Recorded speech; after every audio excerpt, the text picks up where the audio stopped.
بسم الله الرحمن الرحيم. أهلا بيكم في تعاون مصري مغربي. أنا والأخت نهال هنتعاون في تنفيذ الموديل اللي معانا ده. أنا هقص الباترون بتفاصيله وبمقاساته وهي هتشتغل عليه. هنتعاون مع بعض ويا رب التعاون ده يكون مثمر لينا وليكم وتكونوا اتعلمتوا منه حاجة مفيدة. يلا بينا نشوف نهال هتعمل معانا ايه. بسم الله والصلاة والسلام على رسول الله. أهلا المشاهدين الكرام، كي دايرة أختي ميرفات؟ نتمنى الله تكوني بألف خير إن شاء الله. مرحبا بكم معنا اليوم إن شاء الله. غادي نديرو أنا معكم أنا الأخت ميرفات واحد الفيديو ديال التعاون مصري مغربي، وإن شاء الله نكونوا عند حسن الظن ديالكم. إن شاء الله هي غادي تخدم لكم المقاسات على الباتخو، وأنا غادي نطبقو يعني على التوب، وإن شاء الله نكونوا مستفيدين معنا. أنا معايا القماش الحرير المطرز الخليجي ده. قماش جميل جدا حرير، بيجي مطرز كده من دول الخليج. الأخت نهال عندها القماش ده، أنا هعمل لها الباترون.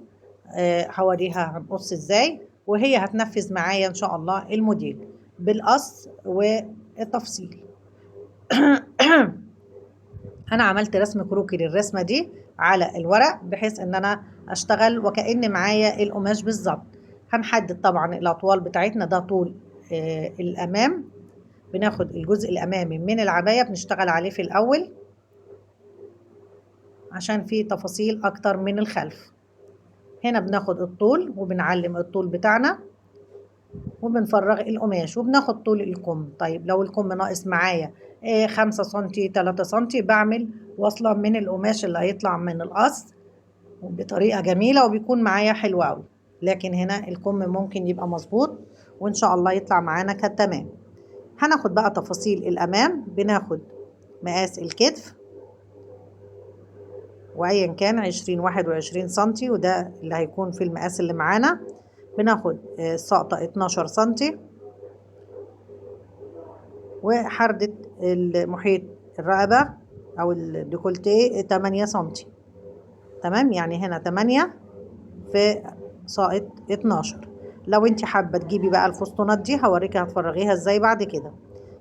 هنا من آخر الكتف بناخد ساقطة 3 سنتي وبنطلع بيها على حردة الرقبة بزاوية زي ما انت شايفة. بننزل 25 سنتي وبنحدد محيط الصدر. محيط الصدر ده بحدده، بنزل بالمزورة لغاية بروز الصدر أعلى الصدر، وبحدد الطول بتاعه باخد عليه خط كده وبحدد منه محيط الصدر بتاعي طبعا اللي أنا واخداه. من أعلى الكتف بناخد خط مستقيم وبنبتدي نطلع من هنا 3 سنتي من الركنة وبناخد حردة الإبط. التفاصيل دي طبعا موجودة على قناتي وعلى قناة نهال، لو حابين ترجعوا لها هتلاقوها موجودة معانا في شرح طبعا مطول، لأن دايما التفصيل بيكون بياخد وقت أكتر من أي فيديوهات تانية لأن بيبقى تفاصيله كتير. هنا هناخد 3 سنتي من الديل بحيث للخارج، يعني من الخارج للداخل مفيش 3 سنتي من الجنب بحيث ان الديل ما يكونش طويل. هنحدد بقى الكم هنا، وهنا بنحدد رسمة الكم. بحدد ان تكون الرسمة معايا في النص بالظبط وبحرد الكم بتاعي. عايزة اقولك احنا دايما بنحرد الظهر اعلى من الامام ب3 سنتي، وبرحل ال3 سنتي دول بزودهم في حردة الباط من الخلف، بتكون في حردة الإبط من الخلف، وبعمل حردة الرقبة من الخلف على السقطة بتاعتها 8 في 3 سنتي مش في 2، في 3 عشان الزيادة تكون. هنا بقسم حردة الكم، باخد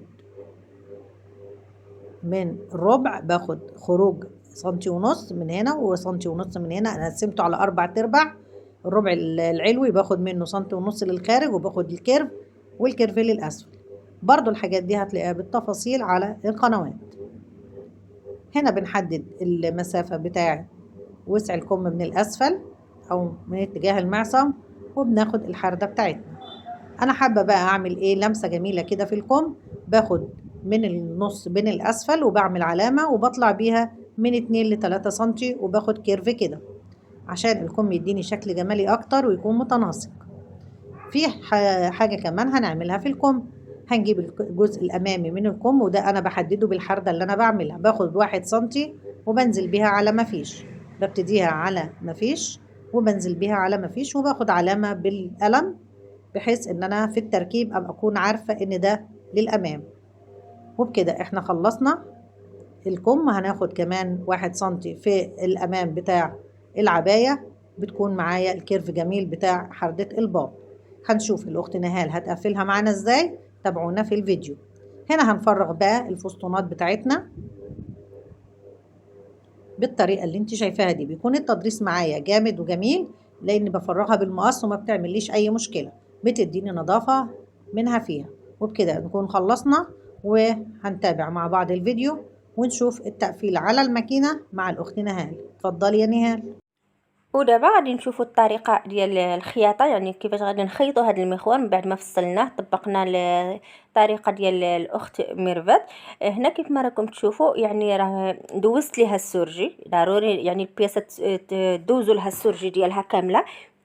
دابا حطيت الخلف هو الاولاني وحطيت فوقه الامام، وغادي ندير الكتف على الكتف، وهذيك الباندا اللي قطعتها على الطول ديال الكتف، يعني غادي ندير ليها الوجه ديالها هو على ديك هو اللي التحتاني، وغادي نمشي بالخياطه حتى الاخر. يعني غادي تجي هذيك الدبلور غادي يجي شاد لينا من الكتف للكتف. هاد الطريقه سهله بزاف، يعني بالنسبه للناس اللي يجيهم صعيب الدبلور اللور، هاد الطريقه راها سهله بزاف. هنا راكم تشوفوا يعني من بعد ما خيطتها من الكتف للكتف غادي ندخل هذاك السرجي لداخل، وغادي ندير واحد الطويه، وغادي نمشي بنفس الطريقه حتى الاخر باش يجينا هذا الكول ديالنا يجي مفيني مزيان، وفي نفس الوقت ما يبقاش داك السرجي باش ما يتكش هكا في العنق، ولا يعني تجي مفينيه، وفي نفس الوقت يعني البياسه تطلع نقيه ومريحه.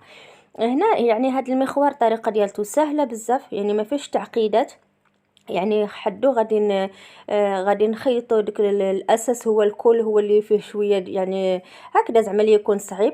دابا اما الطريقه الباقيه راه هي سهله. بالنسبه لهاد الزواقه نتاع الطرزه ديال الكمام حتى هي راه حيت مطروزه، يعني ما غاديش نحتاجو نخيطوها، ولا انا قطعتهم بالكوايه. المهم دابا نحط لكم الصوره ديالها صافي، وغادي نلصقوا التركيز ديالنا يعني من النقطه ديال الدوره ديالكم الدوره ديالكم التاليه صافي، وغادي نجمعوا البياسه ديالنا الكمام ديالها يعني من الامام للجلايل. يعني الطريقه راه سهله بزاف وبسيطه. نفس الشيء غادي نعملوه للجهه الاخرى، وغادي نديروا سميتو لوغلي ديالنا. المهم خليكم مع الفيديو وغادي تفهموا مزيان، ونتمنى الله يكون هاد التعاون يعني يفيدكم مزيان. ومهم نتمنى الله تشجعونا وديروا المتابعه عندي لعند الاخت ميرفت. وشكرا بزاف بزاف على المشاهده ديالكم. ومهم خليكم مع الفيديو حتى نشوفوا الشكل النهائي.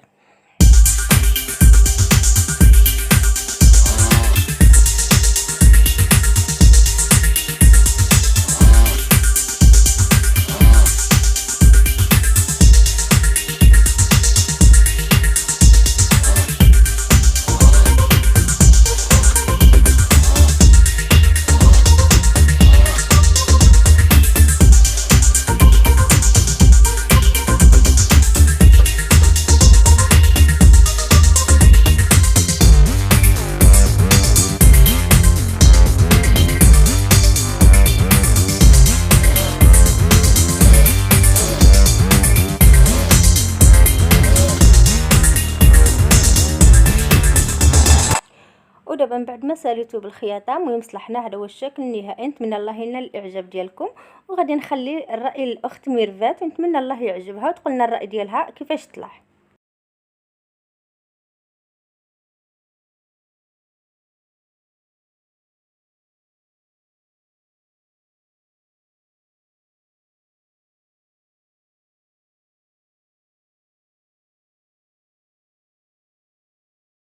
بسم الله ما شاء الله. عايزة أقول لكم إن ده أول لقاء بينا أنا ونهال، بس الحمد لله إحنا فهمنا بعض كويس وقدرنا نطلع النهاية الجميلة أو المنتج الجميل ده. عايزة أقول لكم ما تنسوش تعملوا لايك للقناتين وتشتركوا وفعلوا الجرس عشان يوصلكم مننا كل جديد.